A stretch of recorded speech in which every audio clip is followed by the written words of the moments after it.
Just ahead, there's another edition of the Florida Roundtable, a service of Florida's Talk and Entertainment Networks. I'm Reagan Smith, Public Affairs Director of the Florida News Network. And I am Executive Producer Michael Yaffee. And Michael, Election Day draws near and nearer and nearer. And are we tired of all the commercials yet? Wow. But the polls are out there. And today we're going to visit with a gentleman who has a national reputation. He started his career as a Democrat pollster, Patt Caddell, who worked with the Jimmy Carter people. He's been around a long time, and he's a lot of great observations on polling and where it's been and where it is today and how it affects us. So stay put. The Florida Roundtable begins following these messages.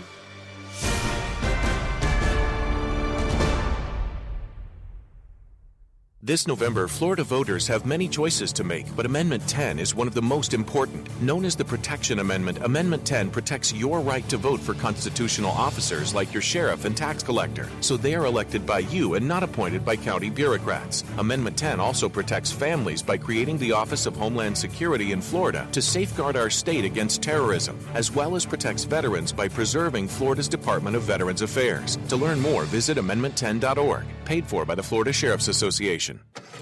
Floridians love boating with family and friends, exploring our state's amazing waterways. But even experienced boaters can lose sight of the risks of passengers standing or sitting in improper locations.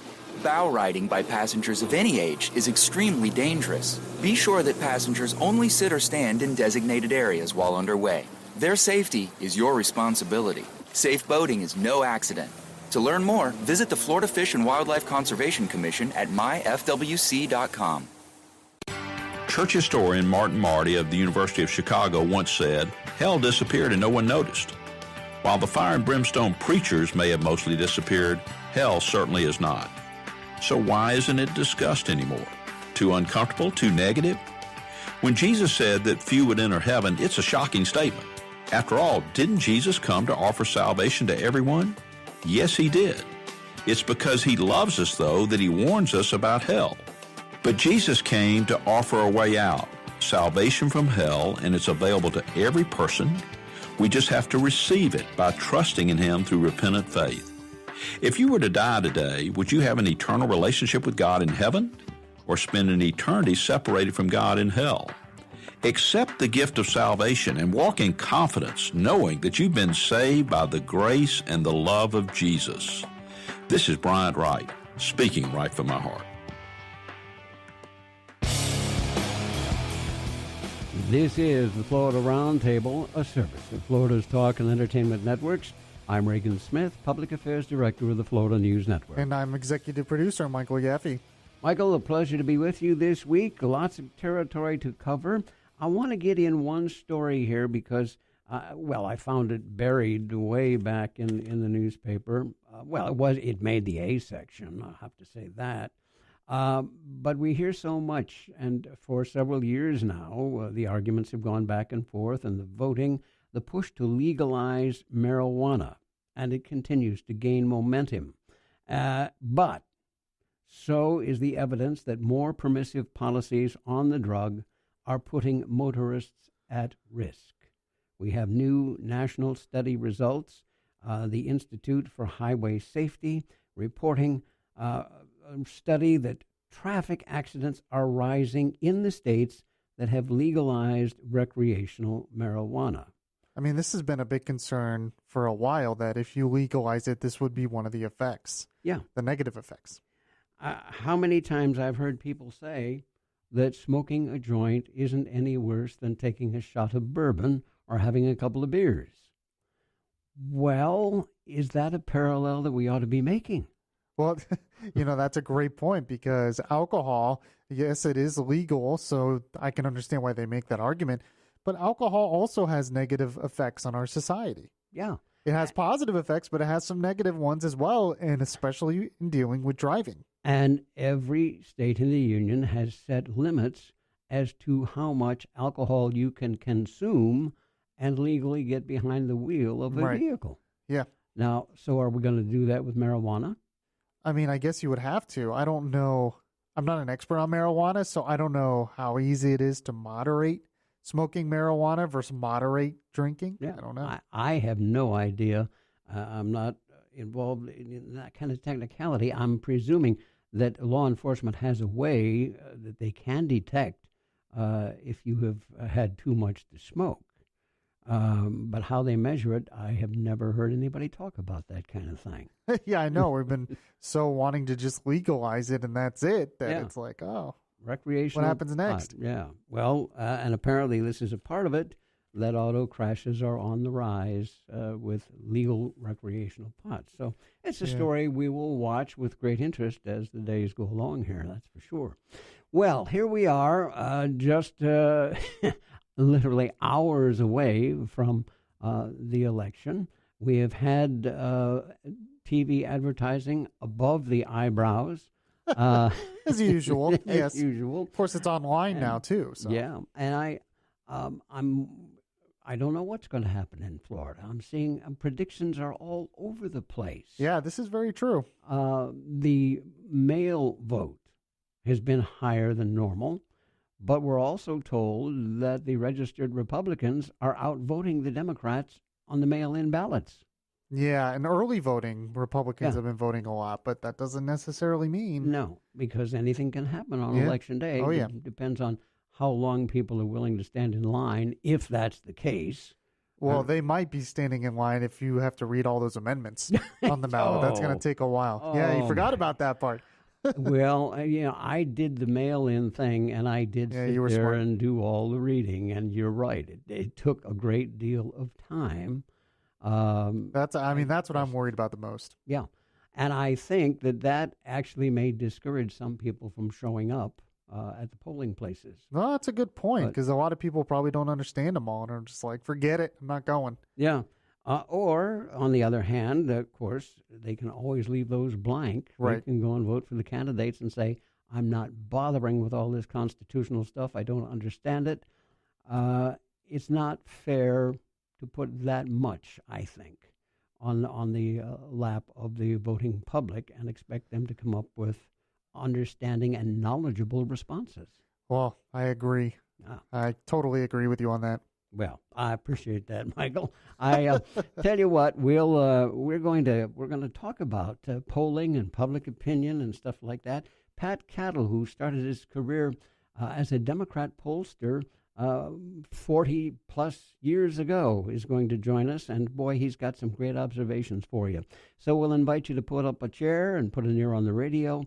The Florida Roundtable will begin following these messages. Here's a special message for those of you who owe the IRS at least $10,000 or more in back taxes. The IRS has special programs in place that could eliminate or reduce your tax debt by thousands of dollars. Call the Federal Tax Management Helpline that has been set up for you, 800-267-1344. Stop the wage garnishments, levies, and tax liens now. Once you've qualified and enrolled, the IRS will stop all the collection activities against you. These unique programs have been allocated to help the economy and significantly reduce or eliminate your tax burden. The IRS is currently accepting reduced settlements and other favorable programs. You may qualify for substantial savings, so get the help you need. If you owe more than $10,000 in taxes, call for free information and to see if you qualify. Take down the number now for the Federal Tax Management Hotline, 800-267-1344. That's 800-267-1344. 800-267-1344. In a world of tiny tomatoes and backyard pests, one man and his better half dig deep to save backyard gardens. Joni, stand by to upload expert videos. Already loaded, Tom. Wow, you're good. You're not so bad yourself. Tom and Joni McCubbin star in hisandhersgardening.com. Critics rave. Tom and Joni, they really grow on you. 2 green thumbs up. Don't miss hisandhersgardening.com. Wow, your flowers are gorgeous. What's your secret? It's no secret. It's Bear Advanced. You mean these blue bottles? Uh-huh. I protect my beauties with all-in-one rose and flower care. It's insect and disease control plus fertilizer. Really? What's this 12-month tree and shrub protect and feed? Oh, I use it on my trees. It kills bugs for up to a year, plus it feeds. It's that easy. Hey, where are you going? To get my own. I want a great yard, too. Bear Advanced. Get more from the blue bottle. Always read and follow label instructions. We are back. You're listening to the Florida Roundtable, a service of Florida's Talk and Entertainment Networks. I'm Reagan Smith. And I'm Michael Yaffee. And Michael, as promised, at this point in the program, we are joined by Patt Caddell. He is a longtime pollster. You've seen him on TV over the years and around. He's been at this since, well, he was a Democratic pollster for President Jimmy Carter. And Pat, we want to say welcome to the Florida Roundtable. Thank you. I'm glad to be with you. As opposed to my sitting here and rattling off all your credits, I've mentioned that you go back to the Jimmy Carter years. How about you go ahead? I go back. I actually go back to the McGovern campaign. Aha. When I was 21. All right. Well, I was in college. You and I are pretty close. I remember the McGovern campaign myself. But I was going to ask you to go ahead and, for those who aren't familiar with your work, just take a minute or so and tell us a little bit about yourself, your educational background, and how it was you decided to get into the polling business. Well, it was kind of a funny story. My dad was in the Coast Guard. We moved around a great deal, and we were living in Jacksonville, Florida, and I was in high school. And I had to do a math project, and I didn't particularly like math, but I was really into baseball statistics, and I was really into that. So I did a project, and I just gotten interested in politics, so we had to do this math project, and so I did one predicting elections because we were having a whole bunch of them. The Supreme Court kept overthrowing throwing out Florida's reapportionment. In those days, you may remember, you're as old as I am, the pork chop legislature, where it was very malapportioned. Every county had a delegate or a representative, whatever. It wasn't based on population. So finally, the court imposed one. Fortunately for me, it timed exactly at the when I had to do this project. So I did this. And it was a very heated election because Florida had just elected its first Republican governor, Claude Kirk, and there was a sense that he was trying to win lots of seats. And so I did a predicting election model. I built a model to predict the outcome of elections. This is very early when that was ever happening, based on the returns and early returns. Pardon me, I worked with the supervisor of elections in Jacksonville, Duval County, and he helped have them call me in the results of my key precincts, and I was at the courthouse. That's where everyone hung out in those days to get results, and I had one huge calculator, and I was. And it was lucky. I called all the races, and they were all right. Some of them it was insane because they were so close. But and I didn't realize you weren't supposed to do that in the margin of error. But I called them all anyway, and as fortune would have it, I was right on all of them. So it became a big deal. And it led to my Fred Schultz, the former speaker in Florida, and my mentor hiring me to he was going to be the speaker designated. Anyway, that's how it all began when I was 17. That is an incredible story. I remember the pork chop gang really well. It was amazing how the Florida Panhandle used to dominate the state in the Florida legislature and outweighed Miami, Tampa, Orlando, all put together. It was quite. Exactly. That's a great way to get started.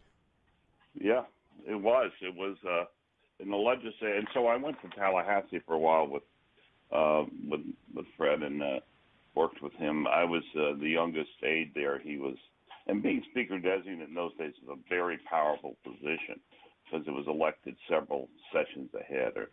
And I must say that it was quite an eye opener for someone who was 7 or 18 years old. That was quite a wild place in those days, Tallahassee. It was. Well, now from there you transition and you grow into the national scene, and you become involved with Jimmy Carter. Tell us a little bit about that. Well, I had went to college in at Harvard and was and started my. I had done a lot of polling after I did my modeling thing with Fred Schultz in Florida. Did a lot of local elections, and it was very successful. And I got hired by Sandy D'Alembert, who you might know that name, who later became president of the the American Bar Association, and I think was president of FSU. Yes, he was. Was in the legislature, was a good friend, and he was heading up the McGovern campaign in Florida. This is very early, and Gary Hart. I mean, no one thought McGovern had a chance. Gary Hart was coming down, and he wanted Hart to meet me, and so we met. And by the time we were done meeting, Gary had said, "Well, we got to get somebody to do sampling for us. Would you be interested?" And I said, "Oh, I thought I might." So my two classmates who were my partners. That's how it started. And then after that, I was pretty successful, not for McGovern, but for me, because I was so young. Everyone thought it was kind of cute. But here's this 21-year-old who was the pollster and advisor to a presidential nominee, or as Teddy White said, the youngest in history. And then in '75, I met Jimmy Carter that year when McGovern was visiting Georgia, and in any event, they wanted me to help them, and they made a concerted effort. I originally wasn't that interested, but as it turned out, I was, and I was a Southerner, and I had done my thesis on the rise in Southern politics of what would become that whole class of Jimmy Carter and Dale Bumpers and Lawton Childs and Reuben Askew, what I call the populist Democrats resurgence. In any event, I got hired, involved in the Carter campaign when nobody, knew who he was. When Gallup had forgotten to put him on the ballot, when they did their end-of-the-year poll in '75, they forgot to put him on the list, which I always found very funny. And that was, and then I had a theory, and Jimmy Carter and I hit it off because he'd spent actually 2 years or a year and a half in Iowa, New Hampshire, living in people's homes, talking to them. It's like he was doing his own massive polling effort. And I had a theory about alienation and about after Watergate and about Vietnam loss and so forth. And the South had never had a serious contender since the Civil War for president. And so this was kind of unusual, and that's how it began. And we won an improbable nomination and victory, and that was the beginning of my involvement in Washington. Seriously. So, did you think at the time that Jimmy Carter had a better chance than a lot of other people were saying? Oh yes, I did, because I believe that partly because, as I said, my thesis work in history, which is that because he came from a region of the country. C. Van Woodward had written about this once, that someday the United States would be defeated, would have a hiccup the way that more than a hiccup the South did, and that experience would be helpful. And I believe that someone from the outside, and he really knew what he was doing. This is a man who, was campaigning on, and everyone, the press would laugh about it, say how stupid, campaigning thematically on, I'm not from Washington, I've never been there. He would carry his own bags, as Jesse Jackson said. He would say, I'm going to, I want you to listen to me. I will never lie to you. All of this became, for a country that was reeling from the experiences of, having a president worst out of office, almost impeached, and the war and the disaster in Vietnam and then the whole Watergate thing. All of that contributed to the desire for something different and as a healer. And so I always thought there was a chance. I had a theory. It was one obviously Jimmy Carter agreed with, and we were just a very small campaign. There were just basically 5 of us who were at the top of the campaign, but we all were in agreement on this, and it became the strategic approach we took, and it was an amazing campaign. It was, and Gerald. Let me just say, in some ways, I thought it was historically, compared to Barack Obama's election as the first African American. In some ways, that was an easier task for him than it was for Carter as the first Southern moderate, not only a Southerner, but a moderate in a very liberal party to pull this off. So, yeah. And it was right up until the last minute. I mean, Gerald Ford came within a hair's breadth of making it. We were late into the evening. The Mississippi results get finalized, and Jimmy Carter realizes that he is won. And all of a sudden, I mean, you've been on the national stage with him now, but he's going to be the president, and now you're really on the national stage. Literally, it was late in the night. It's funny. We had started off early in the morning, and in the evening. He and Rosen were in the suite, and they were just there alone, and I had a boiler room, if you will, just down the hall where I was getting results and analyzing them and so forth. And by the time this thing was over, their suite was just wall-to-wall people. And there are some great stories that night of when I thought we'd already won. It was a tough general election because we started with such a huge lead, but I knew it was artificial, and because I had done some kind of very specialized polling, that I knew the vulnerability was no one knew who Carter was. He had no experience as president. Remember, we're in the middle of the Cold War. And Pat, hold that thought. We'll come back to it, but the clock tells us we have to take a break here. At this point, we'll resume that story in a moment. I must remind folks they're listening to the Florida Roundtable, a service of Florida's Talk and Information Networks. I'm Reagan Smith. And I'm Michael Yaffee. Our very special guest this day, national pollster Patt Caddell. And we will conclude that story and go on from there in a moment. Florida's property tax cap has been in place for years, and it's worked. Our economy is growing, properties are being sold, and small businesses have the confidence to invest and grow. But Florida's property tax cap will expire December 31st unless we vote yes for Amendment 2 and keep the cap. Florida Today says failure to pass Amendment 2 could translate into higher costs for renters, financial burdens for those on fixed incomes, increased costs for consumers who shop at businesses, and more costs for those who own undeveloped land.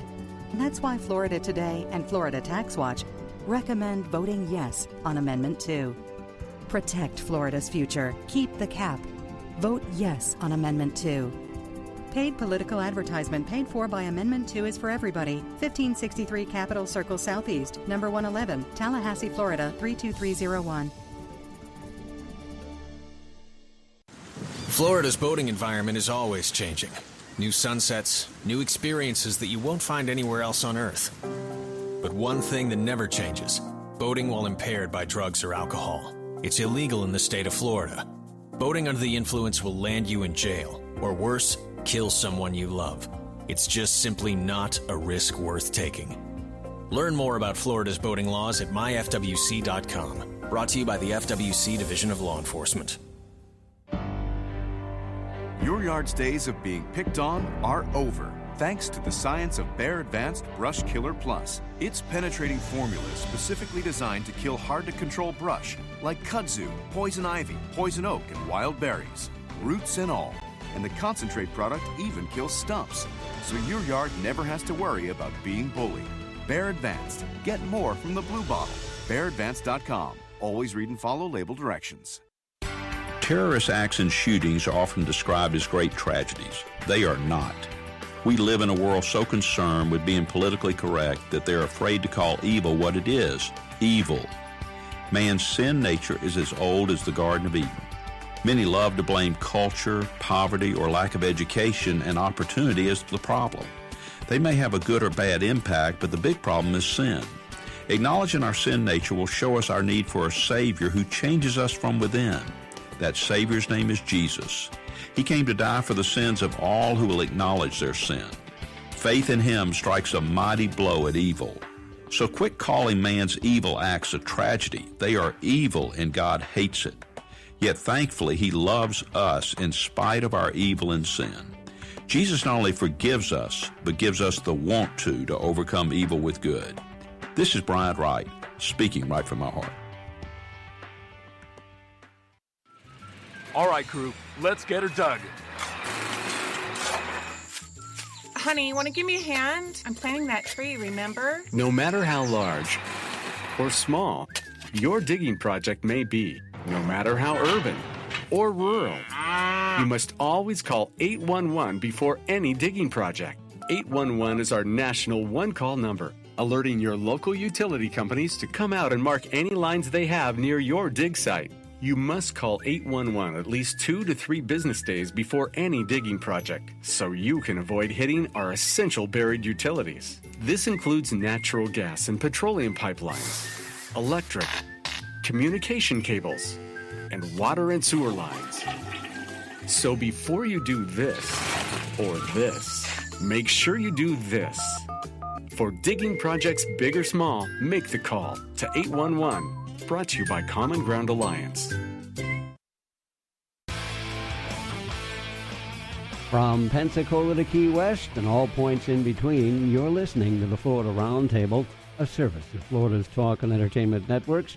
I'm Reagan Smith. And I'm Michael Yaffee. A very special guest this day, Patt Caddell. He is a national pollster of, I would dare say, great renown. You've seen him on the television. We've been talking about the history of his work in polling and whatnot.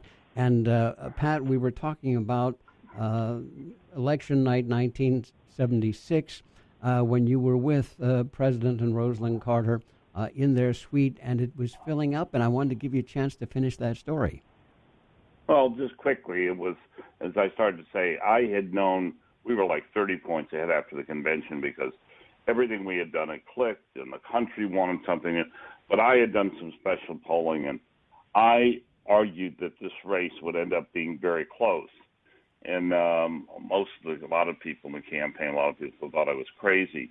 And, of course, I wasn't, which is sad in one sense because we had to hold on, and they were attacking Carter at his real vulnerabilities of Ford campaign kind of brilliantly on the basis of whether or not he was qualified or experienced enough to be the commander-in-chief, and people had no idea, actually, hadn't thought about that. So that was a challenge, and we had debates. It was a great campaign, actually, and it was, and we were, very lucky in many ways, as you must be in politics. So you've been doing polling for years now. How has it changed? And I quit. How has it changed over the years? I've polled for many years. I still occasionally do projects, but I finally, after a long time, because I started so young, I left and went to Hollywood, went to California and worked in movies and on West Wing and other things, and then came back east and did a lot of commentary. But the polling has changed dramatically. It was an infant industry, really, and I helped invent or at least further along in some things. Some of the question stuff. The difference now is that we then, in the old days, it was not so expensive that we couldn't do in-depth polling.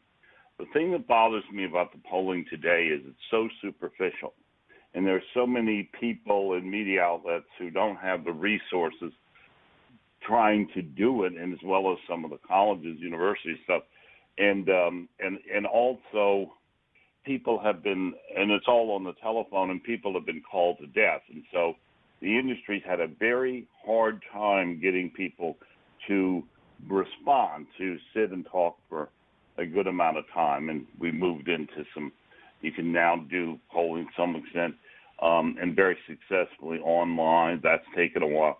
But the process, my frustration with it is, it's a lot of numbers, but not much analysis. And we saw that in the disaster in polling in 2016. There was clearly, as I had been saying for a couple of years, I've been working this project called the Candidate Smith Project, in which I had found such record levels of alienation and discontent in America. It's a subject I had been involved in since I was in high school and college, and a desire in the country and a very real frustration in this country with the leadership and the elites, who basically, I would argue, consider the American people to be, the American people work for them rather than vice versa. And the uprising that I predicted on the day before the election in Fox.com, I wrote a piece saying, November surprise, the uprising in America, was based on this deeper analysis and seeing that race really closing. And that and our politics have been upside down, and the polling is still trying to chase that, because again, it's just not in depth enough to weigh all the considerations that I think people are very complicated, have very many deep thoughts and superficial thoughts, whatever, and how they resolve them in their decision making is a story in itself. And too much of the polling today is just it's so superficial, and so it's so misleading often. So anyway, that's my sense of it. I'm gonna go back across the years here again, and hopefully create some thoughts here for you. But 1936, Republican Alf Landon versus Democrat Franklin Roosevelt. Mr. Roosevelt swept into office in 1932, but one of the polling companies, and forgive me, the name of the company is escaping me. Digest.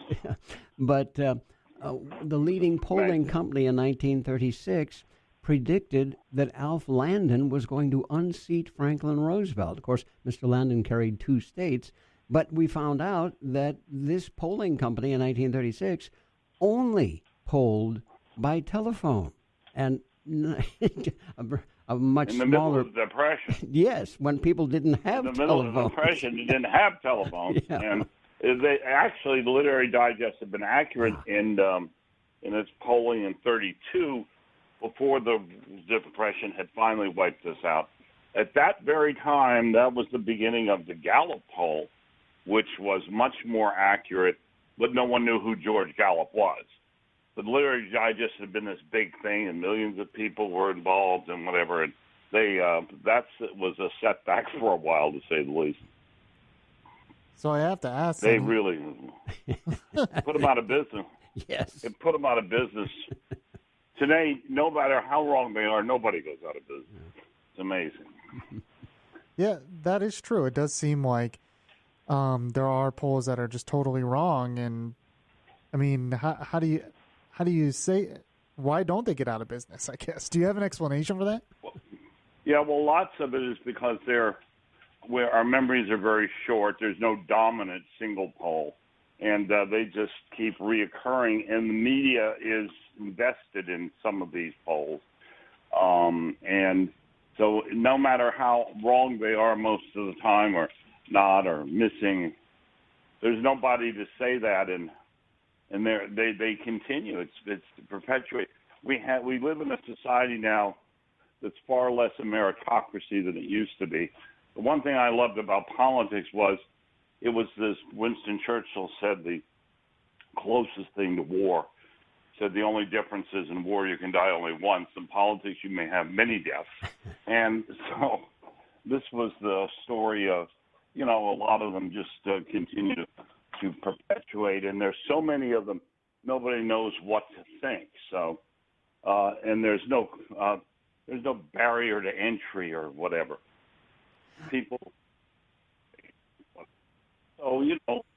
I think maybe you were putting your finger on it there. We have so many polling outfits today that they do these polls, they come out wrong. It's the internet, and we don't seem to have a demand for documentation. What are your credentials? How are you doing this? And it comes out wrong, and they just keep on. Well, you're absolutely right. I mean, the internet has created a world in which people who are almost anonymous are experts or whatever, and everyone can have an opinion, but not everybody's opinion is correct. But there's kind of no filter of it, and so we have this dynamic going on that is confusing and very highly passionate. And as I said, you get people making things. There's the fellow that runs 538 who started with sports statistics, did 2012 in the Obama election, called every state right. That was not a hard election. And in 2016, blew it all, but he's still back. 538 is still there telling us who's going to win or lose. And, I always find that amusing. So just to backtrack a little bit here, because you had mentioned it earlier and sparked my curiosity, you had said that you had quit polling at one point and went to Hollywood to work for the West Wing. How did that transition happen?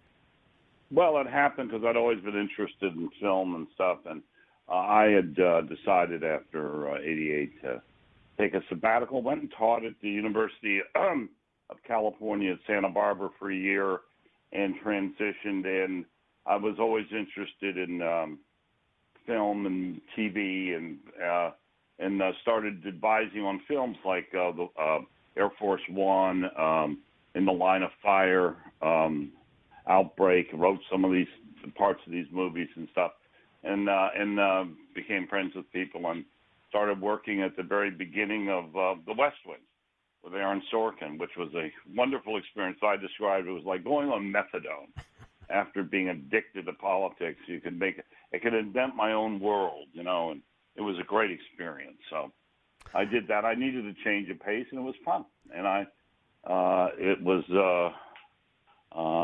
enjoyed it very much. Pat, on that note, we're going to have to take another pause along our network line here. We'll remind folks that they are listening to the Florida Roundtable. It is a service of Florida's Talk and Entertainment Networks. I'm Reagan Smith. And I'm Michael Yaffee. And our very special guest this day is nationally recognized former pollster, Patt Caddell. Marvelous stories, and if you will stay put, we will continue our conversation following these brief messages. Nothing's better than taking to Florida's waterways with family and friends. But some boat operators don't realize that bow riding is extremely dangerous. It can lead to tragic accidents if someone falls overboard because of speed or direction changes. Be sure your passengers sit only in manufacturer-designated areas while underway. Their safety is your responsibility. Safe boating is no accident. To learn more, visit the Florida Fish and Wildlife Conservation Commission at myfwc.com. This November, Florida voters have many choices to make, but Amendment 10 is one of the most important. Known as the Protection Amendment, Amendment 10 protects your right to vote for constitutional officers like your sheriff and tax collector, so they are elected by you and not appointed by county bureaucrats. Amendment 10 also protects families by creating the Office of Homeland Security in Florida to safeguard our state against terrorism, as well as protects veterans by preserving Florida's Department of Veterans Affairs. To learn more, visit amendment10.org, paid for by the Florida Sheriff's Association.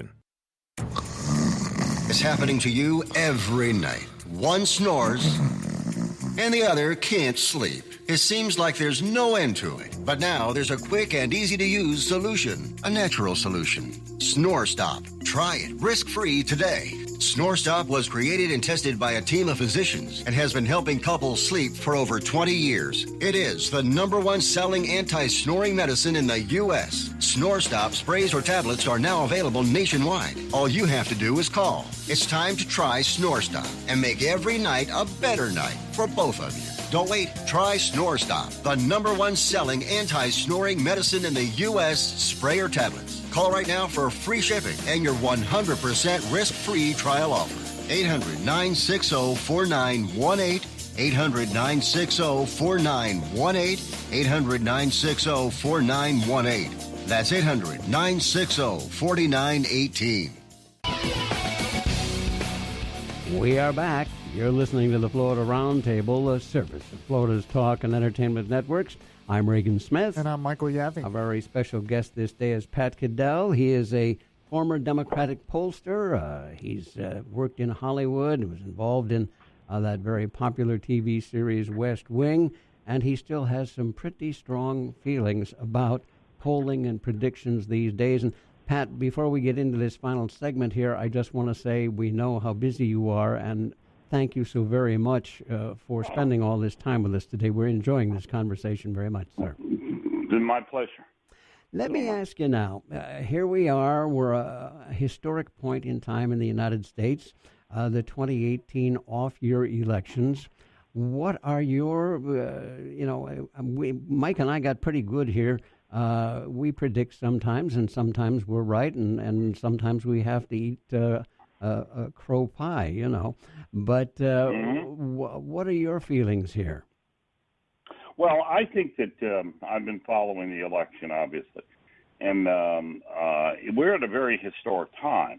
As I said, we had an uprising in 2016, which led to the election of Donald Trump, a total, absolute outsider, in reaction to what people felt was a declining country, and all of the evidence that why people were discontented was there. But the media and the polling, as I said, paid no attention to it.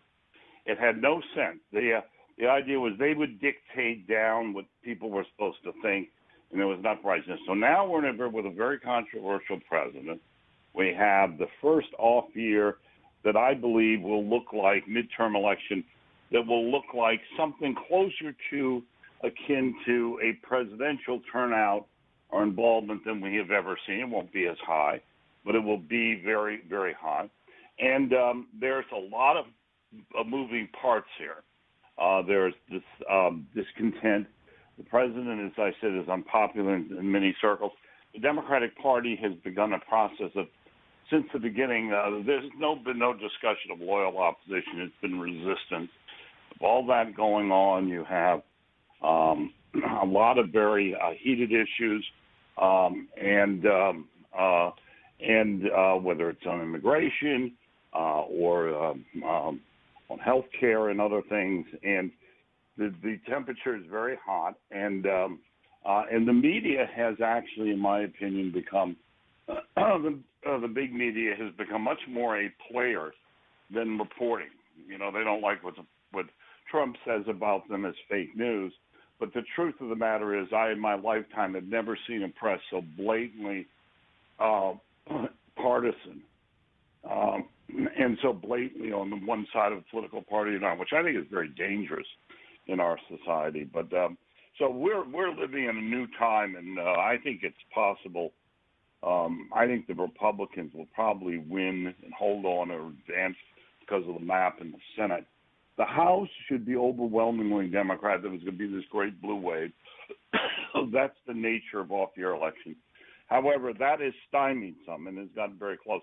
I still think the Democrats have an edge because most of the districts that are up in the air are Republican districts, and there were many retirements from a year ago when Republicans were terrified they were going to be swept out of office. The president has fought back very hard. And that is a lot closer, but it is still, as I like to say, this election right this moment is is sitting on a knife edge. And it could go either way. It could be very close, or it could be very big. The events of last week or so have influenced, what influence they have, we don't know. But I think the country is, frankly, after the Kavanaugh hearings and the other, which is what helped engineer the Republican comeback, if you will.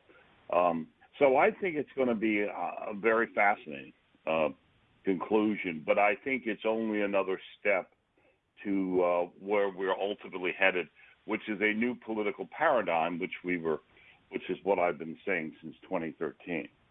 So what does that paradigm look like? Well, I'm not sure yet. It's actually in formation.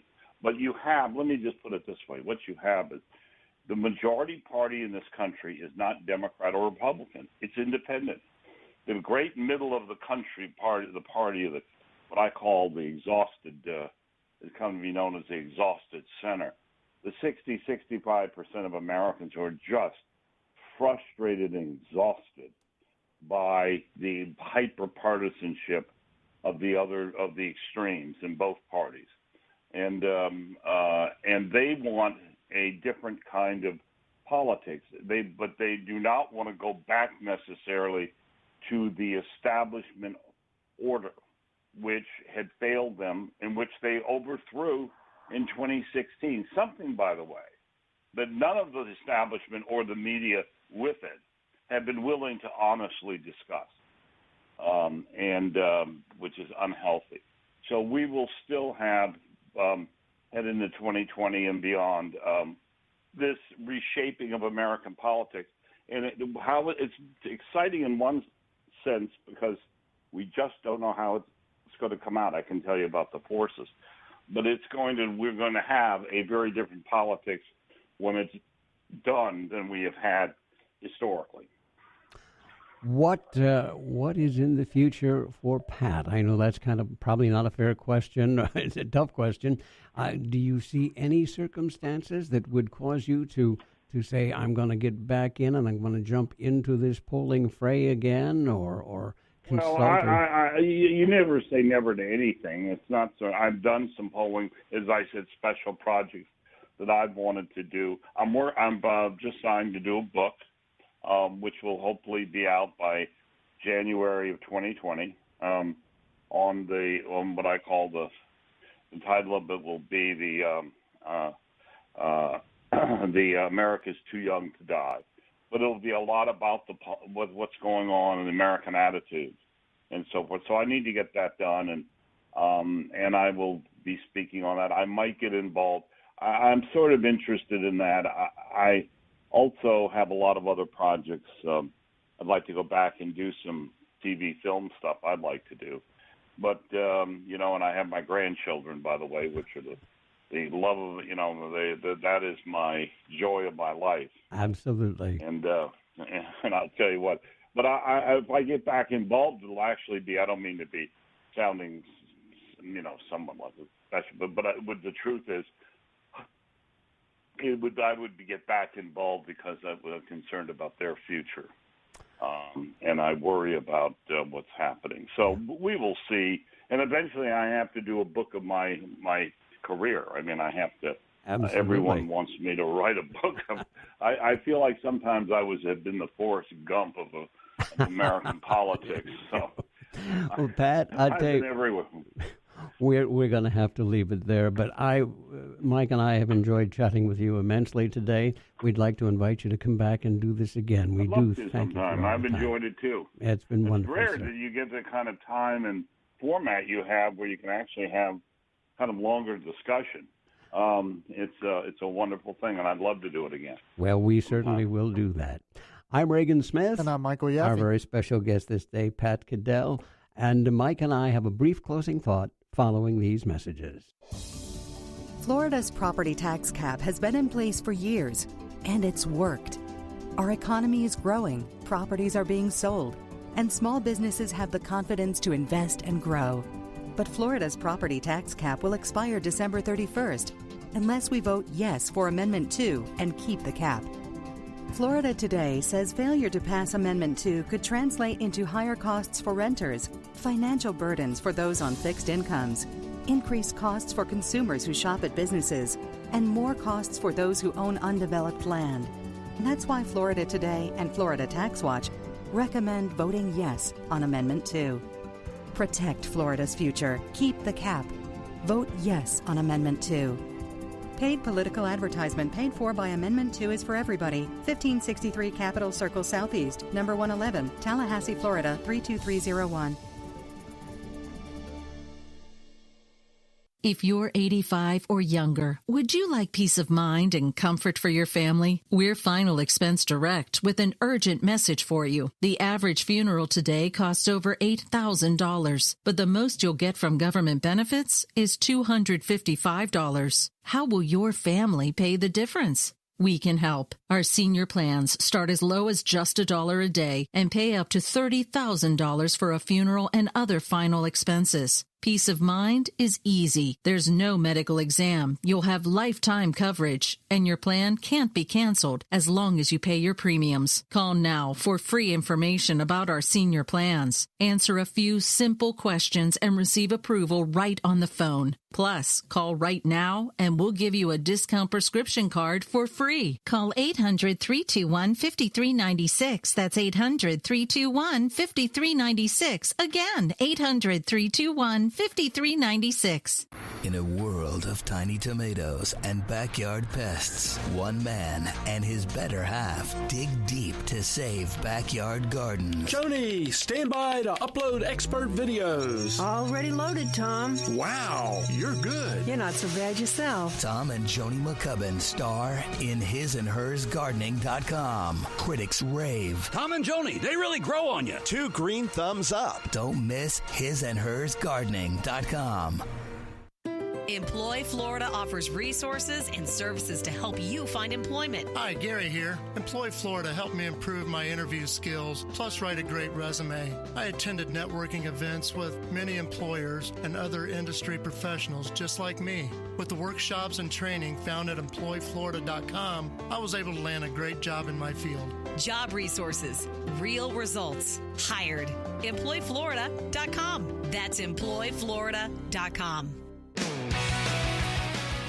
We are back. You're listening to the Florida Roundtable, a service of Florida's Talk and Entertainment Networks. I'm Reagan Smith. And I'm Michael Yaffee. And no fooling there, Michael. I enjoyed that conversation with Patt Caddell. I've seen him on the TV, seen his polling work, and I found it to be refreshing. Well, and plus, it's history, which you love.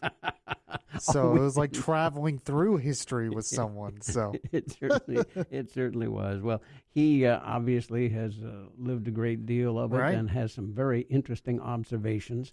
And I find myself drawn to. I'm in agreement with him. The internet is a marvelous thing, especially when it's working properly. But we don't know the internet, and I for a long time now, I have had problems with credentials, sources.